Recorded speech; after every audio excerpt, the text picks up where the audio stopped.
We are waiting for Khangser Rinpoche. He will be here shortly. And this is Introduction to Tantra. Rinpoche is here. Thank you for joining us, Rinpoche. Tashidile. Thank you, Tashidile, you all.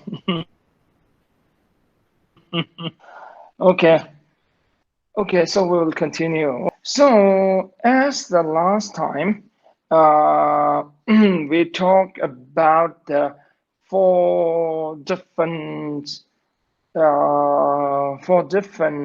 label of Tantra. The four different label of Tantra is the first label we call the action Tantra. In the Sanskrit term, it called as Kriya Tantra. So that is action Tantra. The first level of Tantra, it's called the action Tantra. Then it was second level, it's called the Charya Tantra. Charya means more like a character Tantra. Character Tantra. And the third is called the Yoga Tantra. Yoga generally means a practice, okay, the Yoga Tantra. The fourth level, it called the highest Yoga Tantra. So that means that they are the four levels of the four levels. So now here that what the difference and between all these four different tantras. The first of all that as I mentioned before, the tantra is normally the tantra. It has a literally the tantra means literally tantra means more like a protecting the body and the protecting the mind and the body, the tantra. So now thing is that what is the difference between the tantra with the other practices, the Buddhism practice? In the tantra, there are the four main points. It talks about the four main points, tantra.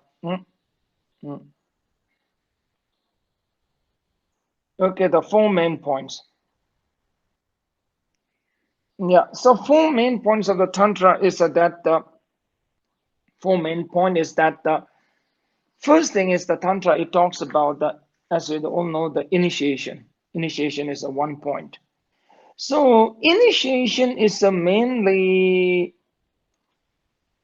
initiation is something like a giving a empowerment to practice a deity. So other Buddhist practice, it will not talks about the deity yoga. Deity yoga means a practice of the deity. Practice of the deity. So in the generally Buddhism practice, they talks a lot about the transforming the inner transformation, like a transforming your own negative thought, changes of the way of the thinking, bringing the more positive thoughts. That is something general the Buddha's teaching, emphasis very much on the transformation, more like an inner transformation. So from the Tantra, not only the inner mental transformation, also the physical transformation. Physical transformation, I don't mean like something the changes of your physical body, but the practice which includes, like especially the deity yoga, you have to practice the transforming yourself physically into that deity. Like I will give the one example. When you are meditating in the Manjushri Buddha, so after you receive the initiation of the Manjushri Buddha, you just visualize that yourself as a Manjushri Buddha. Manjushri Buddha yourself. And when you receive the initiation of the Tara, so you have to visualize yourself as a Tara. So that is the Tantra. The Tantra is that practicing or the meditating the yourself physically transform into the deity. General Buddhist teaching, when you talk about the bodhicitta, like bodhicitta, generating the great compassion toward all of the sentient beings, and the thinking of the more positive, or the believing on the result of the karma. These all practices are the more like an inner transformation, changing something from the inside. So more. But here now the Vajrayana also teaches how to practice the transformation of the physical transformation. So sometimes I used to tell the joke. One time I was giving Madison Buddha initiation. So Madison Buddha, this color is a blue, very blue, and having a, the Unisha means some on the Buddha used to have a, we in the Sanskrit we called it Unisha. It is just like a some like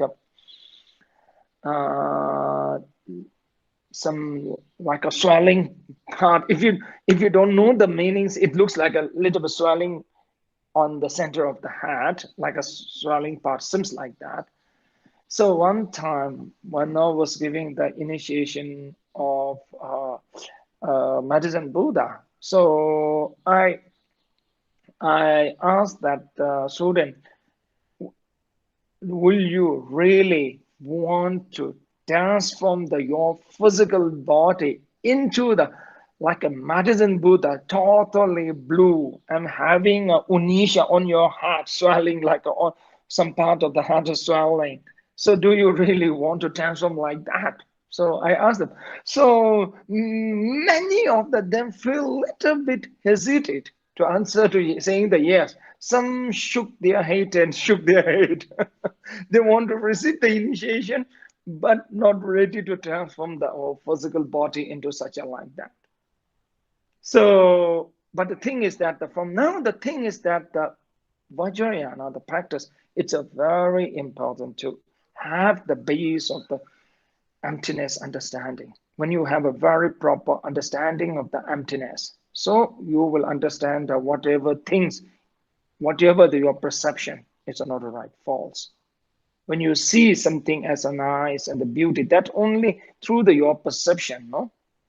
So like an example, like when you look at the flower, like a rose and any other flower. So which is better, like a rose or the, I don't know the many other flower names. Can you just give me the one flower name? Like a dandelion weed? Sorry? Like a dandelion weed. Something Okay, like a lotus dandelion wheat. flower. Okay, whatever. Yeah, dandelion wheat, or I don't know what that is flower. Okay, but my point is that which is more beautiful? These two. It is totally depends on your perception. In the reality, among the flower, I don't think they have some. They don't have any beauty contest among the flower. No, this is only thing. It's more through our perception. So that is the perception. You see, some feels the rose is more beautiful. Some might feel the other flowers more beautiful. So my point is that. So that's why in the Vajrayana, when you're transforming your body, practicing into the Madison Buddha or like a Tara, that is the everything like a blue colors of the Buddha or the totally. Yeah, that is the more like your perception. No, it exists in your perception. So okay, now so that's why the first point in the Vajrayana, so it's an initiation. Now the initiation practice is just like an initiating, means giving an empowerment to do the practice of the certain deity. And that always you normally say we have to keep the very secret. Because the two reasons. One reason is that the not keep the secret. The one reason is that can be mislead the people into the very wrong practice. Number one. Number two is that when you don't get the proper instruction, maybe it may harm for the self and the other. It is something like that. Now the meditation, you go the meditation, people are interested to do the meditation. Sometimes in the meditation is if you don't know the right way of the meditation, it can harm for the self. Just look like a physical exercise. When the physical exercise, one small, sometimes when a wrong posture of the exercise, it can harm your body. So whatever even the exercise, you have to do the very right posture in the right way. So that same thing like that when these are the initiation and the practice of the deity, because once we have to instruct the person very rightly. One the person, if we don't keep it secret, and sometimes that they may get a lot of the misinformations about the deity yoga or the practices, so that may harm themselves or the other. I have one very experience that one time, I'm not so sure whether you have heard that practice. In the Vajrayana, there is a practice called the consciousness transference practice. So when I was giving that teaching, and normally it for the 7 days in the Vajrayana, it comes from the highest Vajrayana tradition, and the student have to practice for 1 week. And every time we have to check the progress of the student after the meditating. So one time, because I don't know who came to the teaching, that the gathering is quite, the large numbers. So then the one time, then on the third day, I was asking, did you experience like this and that? There is one nun. She said, yeah, she experienced this and that. I got a little suspicious with the experience. Then later on that she came to my room, that a nun, okay, she came to my room and told that, sorry that actually I didn't attend your class and the practices. I just read the book and the practice and join the session of the discussion. Yeah. So now thing is like that. Now the many of the deity yoga practice or this is now it's a very open, it become a very open secret. So you can get it from the search engine, a lot of information. Sometimes these old information is not very, precise and not very correct. So that's why it keeps in the Vajrayana, the practices, it keeps have to keep the very secret. That is the number one. Now that is the one part, the initiation of the Vajrayana. Now the initiation comes into all the 4 labels. There is an initiation. Okay, the first thing is initiation. Then the second thing is importance of the Vajrayana. Okay, there are the 4 labels and the 4 importance. Okay, I'm just 4 importance of the Vajrayana. Okay, I spoke and talk about the 4 labels. No, 4 important is the first thing is receiving the initiation. Okay, receiving the initiation. Number 2 is keeping the precept in the initiation. That's a very important. Okay, precept is a Vajrayana. After the initiation, you have to keep the precept. Precept means the vows. There's a Vajrayana, certain rules that you have to follow very rightly. So, like a precept is like that. So especially the precept is a Vajrayana precept is it's a very important. Keep the harmonize with your master and your brothers and the sisters. Sorry that maybe I will just trying to translate very directly from Tibetan terms. It's called like a Vajrayana brother and the sisters. Okay, Vajrayana brother and the sisters. Okay. Vajrayana brother and sister means who the Sangha, you are the practicing Vajrayana together. So that's we call the Vajrayana brother and the sister. It's a very important to keep the harmony among that the community. Because it's a very important that when you're doing the whatever the practice, it is a very important to have the very peaceful and the harmony environment in the circle or in that the Sangha or in the group. Then your practice can improve.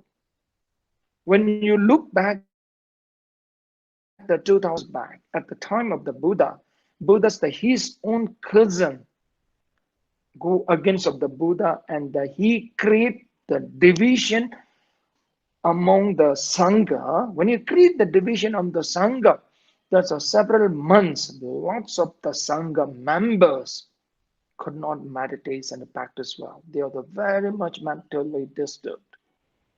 So that's why it's saying that it's a very important to keep the Sangha among the Sangha.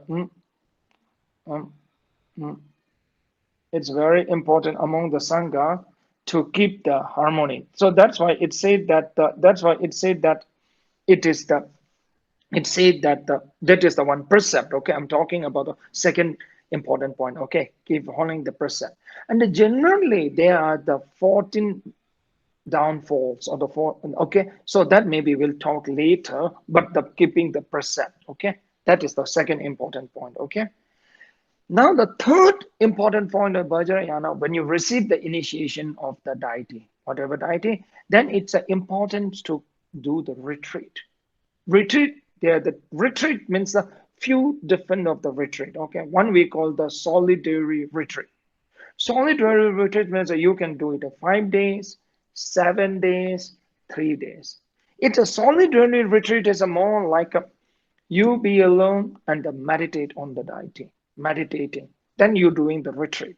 Sometimes the retreat is a very important is that the, right now when you leave lifestyle, right now our lifestyle is you are not with you at all. You are with all the time others, mentally with the others, physically with the other, and physically you are with the society. So that's why the sometimes you are not with you. When you are not with you, you are not understanding the who you are, because you are always with others. Sometimes mentally you are with others, sometimes physically you are with others. But the retreat, it is something that being with yourself. Be with yourself.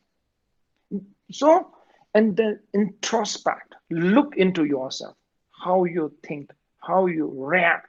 It is something like examine the self.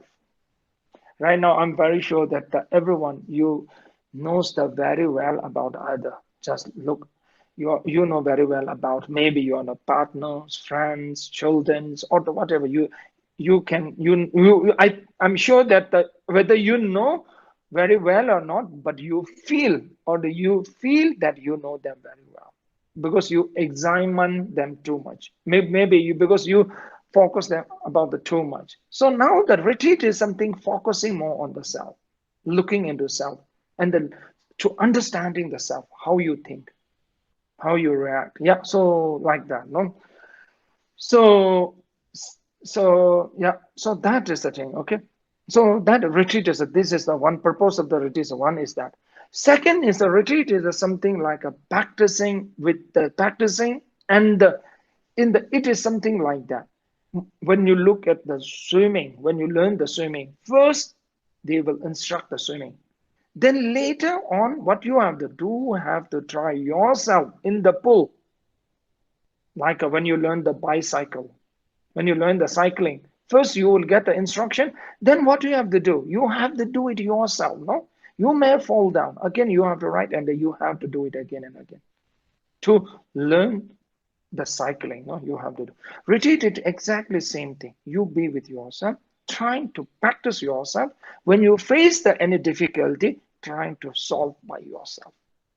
Then you can improve in the practice a really lot.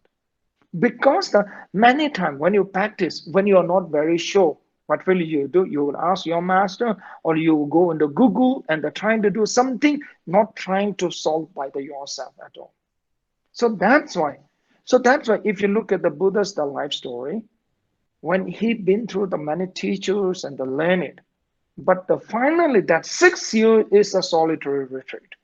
He was solving the lot of the mental issues by himself. Then he succeeded. So this is the retreat is something like that. Be with yourself, and when you meditate, any difficulty come, try to find some solution to overcome that by yourself. Okay, that is the one other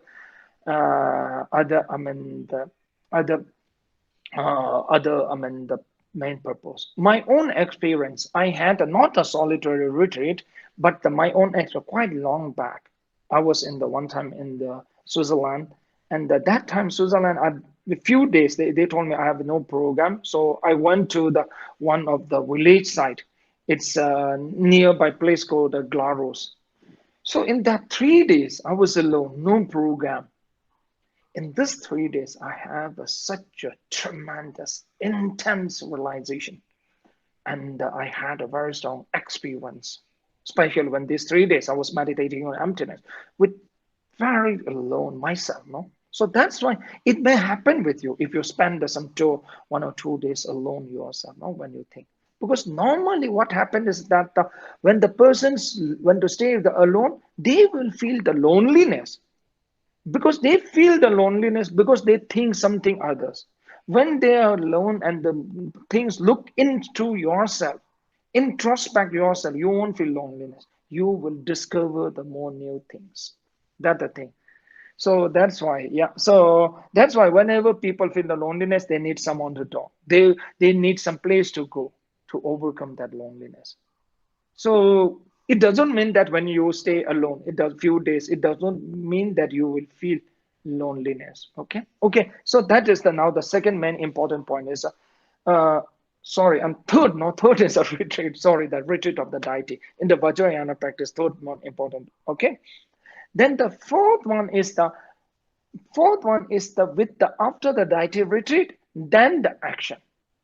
Action means with the deity. Example that in the Buddhism, all the practice and the Buddhism, the main purpose of the medicine practice is to benefiting the other, benefiting the sentient beings. Now the Vajrayana also same thing is the fourth main important. After you do the deity retreat, then using the deity retreat, using the power of the blessings of the deity to benefit the others. Like I will give the example, like when you pray for the sick people, normally how you pray for the sick people, that's the one thing. Okay, normally when you pray for the sick people, from Buddhist perspective, okay, Buddhist perspective, there are the few different ways. Okay, Buddhist perspective, common Buddhist practice, and from the Vajrayana or the Tantra way, okay, praying, okay. Common Buddhist practice, they may pray for the Buddha and they tell the Buddha or by the blessings of the Buddha, may that person get covered. May that person get healed and recovered from the sickness. That is the way when the Buddhism way how we pray, general way. Now the general way, that is the general way. That is the general way of the how we can pray, not general way. Now another way. Okay, this is the one general way. Then now from the point of the Tantra, how we pray is that how we pray is from the Tantra point of view. From the Tantra, it is Tantra point of view. How we can pray is that now you visualize yourself as the deity, like a Manjushri Buddha, or the third, visualize yourself as the Manjushri Buddha. Then radiate the light, maybe white light from your heart, radiate. Then you just visualize that the white light dissolve in the person whom you are praying, and that they get healed or recover.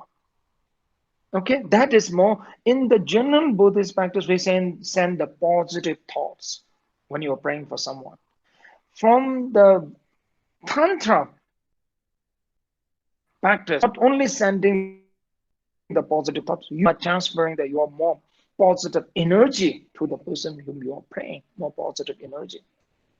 Now here comes the question, will there be any difference person who are doing this kind of the praying or this kind of the healings to the others before and after the retreat? That's the question. So they're saying the Vajrayana, when you do the retreat of the like a Manjushri Buddha or the Tara or the Avalokiteshvara, any deity, after the retreat, you are the transferring the energy or the healing power will be much stronger. That's the fourth point.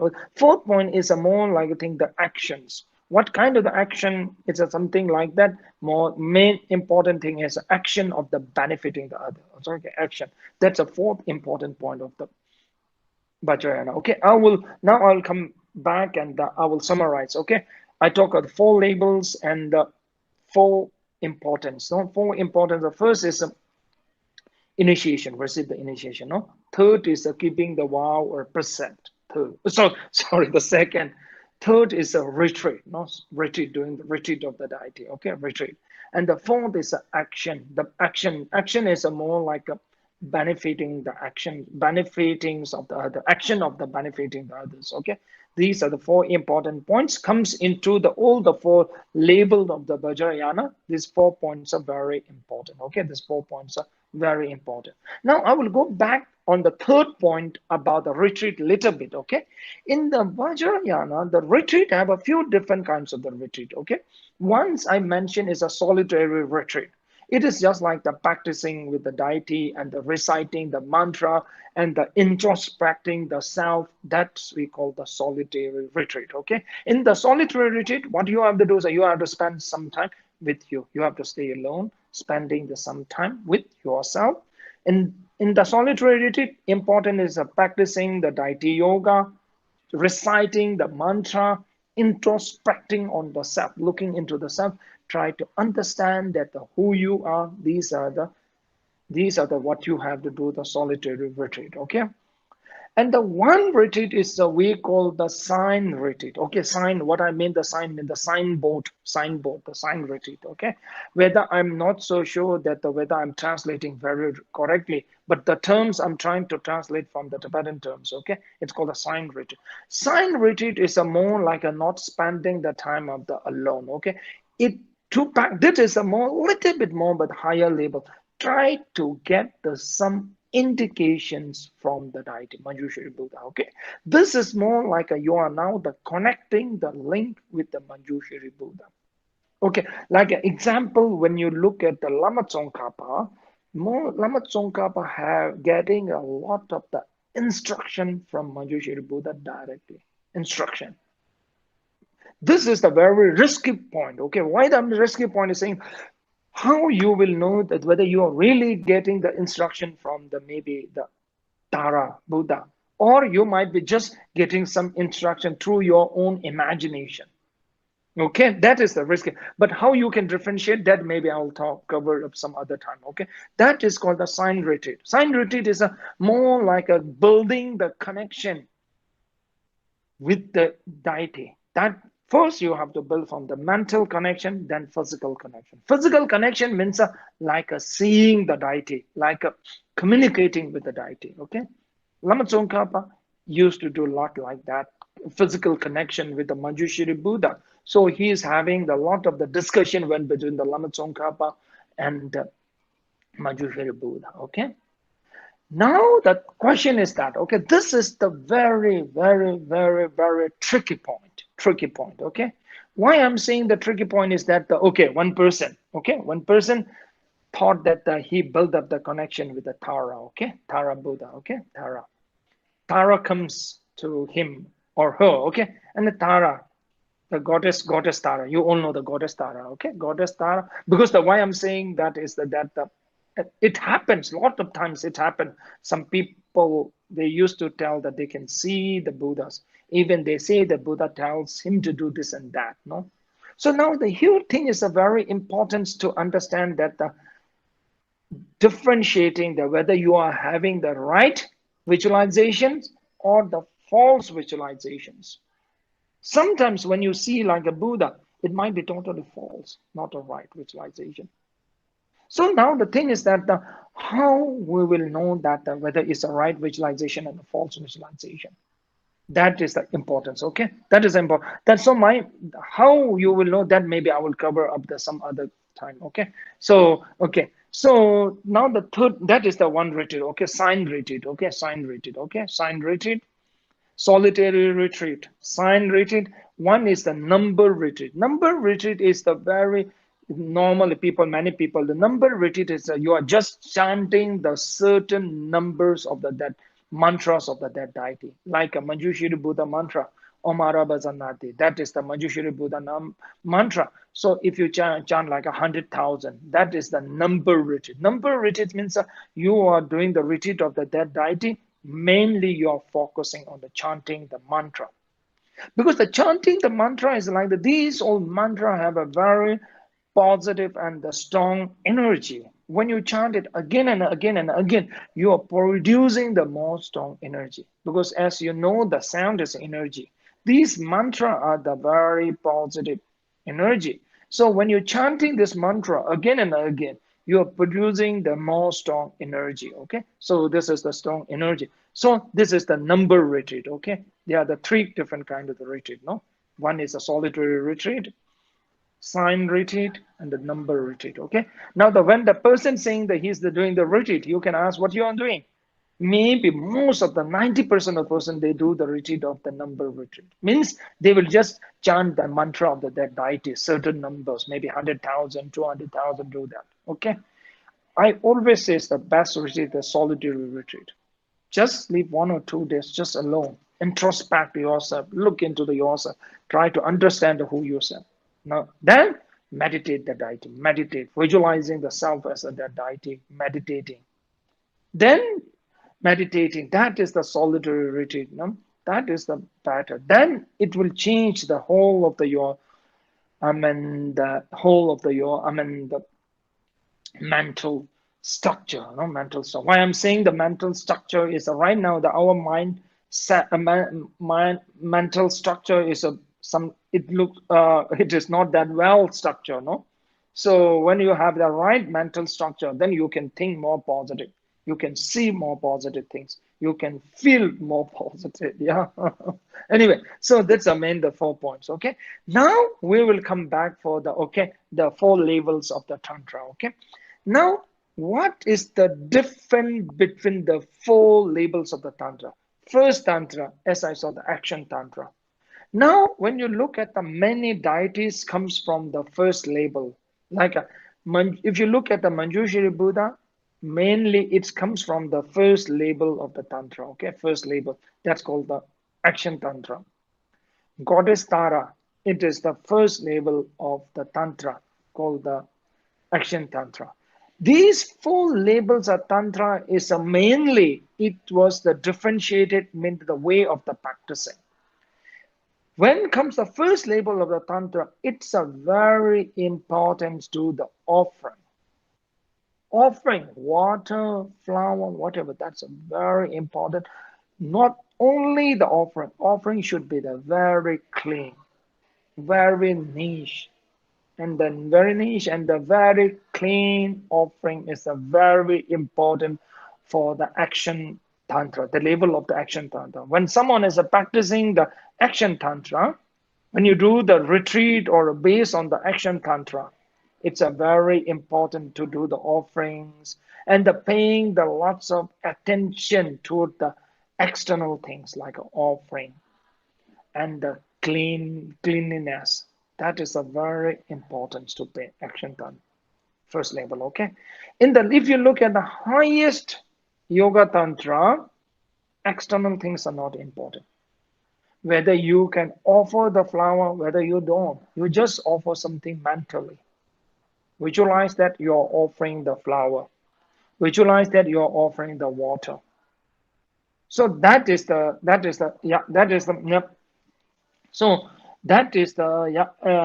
So that is the things that important. Okay, so that is the action tantra. No, we are talking about what we are talking about right now, the action tantra.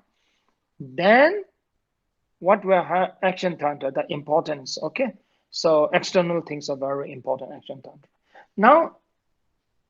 Now the character tantra, the second label of the tantra. It's pay importance for the inner practice also important. External offering is all important. They keep the balance between the practice of the external offering practice and the inner meditation. They keep the balance. They says that both are the important equally.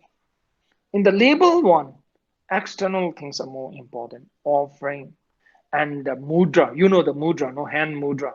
Hand mudra is more like external things.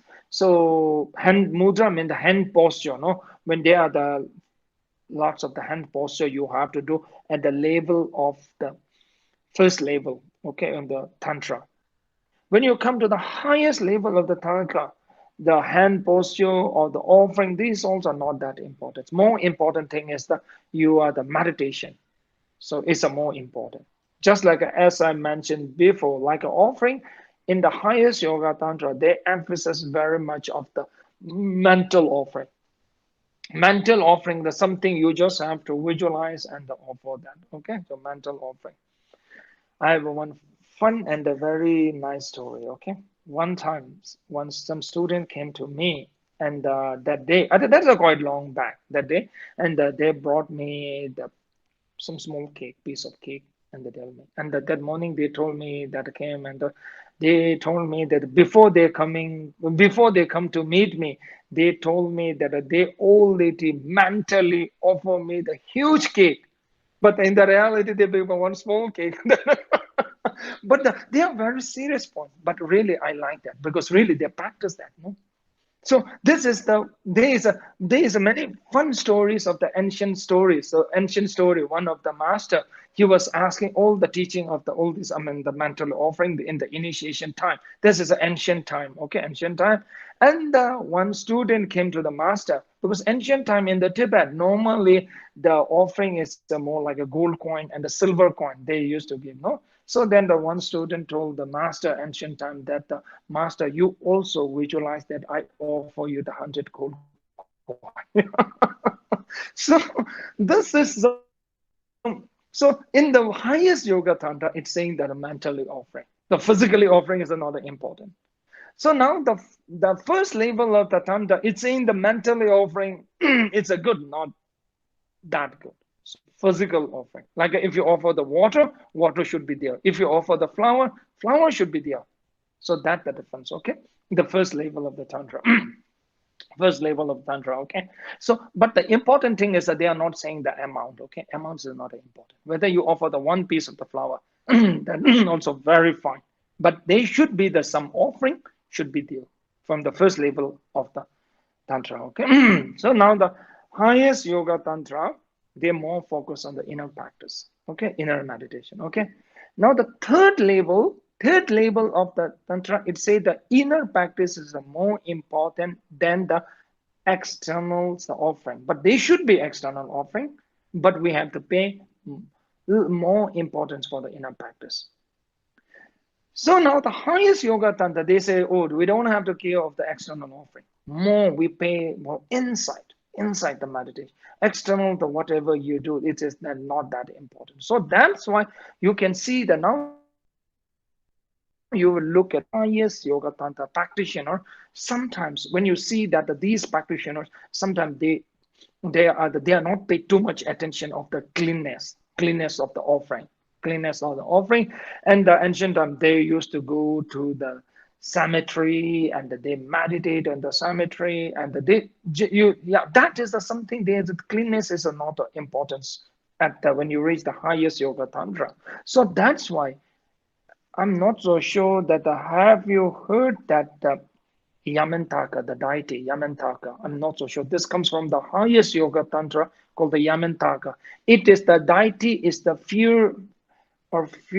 purest form of the Manjushri Buddha. It's called the Yamantaka deity. If you look at the Yamantaka deity, the mandala, even in the Yamantaka deity, the mandala, you can see in the Yamantaka deity, the mandala, you can see that cemetery in the Yamantaka deity's mandala cemetery, because they are not very. It's a mandala means where the residence of the deity we call the mandala. Even you can in that you can see the cemetery in there. Yeah, so cemetery it's something very that is something like you can see the contrast, the deity and the cemetery, because here the from highest yoga tantra point of view, number one, as I mentioned before, it don't considers of the importance for the cleanliness, and the second thing is it very much importance of the impermanent, because the climate is impermanent. We don't have to get too much attached to this what we are possessing in this life. Sooner or later we are going to lose it, so not to get attached. Make a good use of it. Be kind, be happy, not to get attached. So that's why he showed that is the one important message always impermanent on the highest yoga tantra. They try to give the very lot of the message permanent, so not to get attached. So one thing, sorry, maybe I will explain a little bit about the attachment and the love, because lots of people used to get confused with these two things, attachment and the love. Buddhism always says you should love other. You should love, not to get attached. Attach and the love is attachment and love different is that when you have a very strong attachment, sometimes you want to possess that thing. And when you get too attached to your dog or your cat, or you want to that possess, and your dog or your cat have to act exactly that how you want. That is more you got the attachment. Love is something like that, to see the happiness of that person, trying to be happy that when you see the others are more happy. So that's called the love. Okay, love is more like based on the more like a thinking the welfare of the other. Attachment is more like a base on the thinking the welfare of the self. Attachment is more focusing on the self happiness. Love is more focusing on the other's happiness. Okay, so that's the thing. When you love someone, and when you love someone, you will care more of their happiness. When you attach to someone, you will care more of your happiness. That's the differences. Okay, when you are caring more on your happiness, that means that comes more toward the attachment. When you're caring the more others happiness, that is a love. So okay, Buddhism says, from that Buddhism point, we say that love all the sentient beings, not to get attached. Okay, so that's why when you're not to get attached, what we have to do is that understand the impermanence. Impermanence is something that we will lose anyone whom we love, one sooner or later, but still we can think the benefiting them. Still we can think the happiness for them. Okay, so that's why the highest yoga tantra, you will see a lot of the deity having the blood, something like they are having the drinking like a blood, on the carrying the and the eating of human flesh, or things, no? So these all the symbolizing the impermanent. It is real, showing us that the one day we will lose our own this physical body. Sooner or later we will lose this our physical body. Before losing it, make use it, very proper use of it. Before losing our physical body, make a good use of it. Good use of it, and make to the benefit the other, benefit the sentient beings. Okay, that's the thing. That is the one message you have to give. So sometimes when some people, when they see the highest yoga tantra, sometimes in the look at the Yamantaka carrying out the maybe multiple of the weapons, arrow, sword, and a lot of things in his hand. Some get confused and used to ask me that the Buddhism based on the compassion. But these deity looks are not very compassionate, very fierce, carrying the sword and the very fierce. Because these also symbolizing, okay, symbolizing that. Furious, it is saying the way the deity, like a highest yoga tantra deity, like a Yamantaka, white, very furious appearance. It's saying that we should not we should not be compassionate towards our negative emotion. Okay, we should not compassionate toward our negative emotion. We should not love our negative emotion. Okay, when you start to love your negative emotion, when you love your anger, when you love your jealousy, when you love your ego, then there's no way to liberating the self from the suffering. Okay, so that passage is going to whom we should not compassionate, to our own negative emotion. So that's why there is a one ritual prayer in the in the highest yoga tantra. The ritual prayer is we call the dispelling the demons, no, dispelling the devil, dispel, no, you know, the dispel or the dispel. Am I using the right term? Dispel, no, when you common term, when you dispel, isn't it? Common term, it's called when you have to kick out, no, kick out the devil, no, it's dispel, isn't it? No? Okay, dispel or remove, okay, whatever, okay, removing the devils, okay. So Dispel there's is one correct. ritual. Yeah, okay. Dispel the demons ritual prayer. One of the great master, when you dispel that, then he have to throw the rice. Rice is a tool like a dispelling the devils, throwing the rice. So then at the ritual time, what he did, he was throwing the rice on himself, all the throwing the rice. The student got totally confused, and saying, the master, you are not the devil. Why you're throwing the rice on yourself, all the rice, when you are dispelling the devils? The master told, I found the demon and the devil in the inside me, inside my mind. They are reciting in my mind all my life. So I want to dispel that. That is a very true. Demons and devils also reciting in our mind, like a negative emotion, anger, ego, jealousy. These all the demons inside, devils inside. So that's why the purest form of the deity is showing that we should not be compassionate towards our negative emotion. That is the one of the main symbol of the purest deity. Then the second is impermanent. As Yamantaka, if you look, he is holding the one bowl of the blood. The blood is symbolizing two meanings. Okay, one is symbolizing the impermanence. One is symbolizing to overcome the attachment. We have to overcome the attachment. Okay, that is the mean. Because sometimes we are not knowing that because of the attachment, then it generates the ego. Then it generates the anger because of the attachment. It is the one circle. So attachment, ignorance, and hatred. These three things are it is like very much interdependent. Okay, attachment, anger, and the ignorance, very interdependent. It's like a chicken and egg. When there is a chicken, there will be the egg. When there is an egg, then again the chicken will come. No, so just like that. Okay. Thank you so much. Okay, today we'll stop here. Okay, thank you so much. Okay.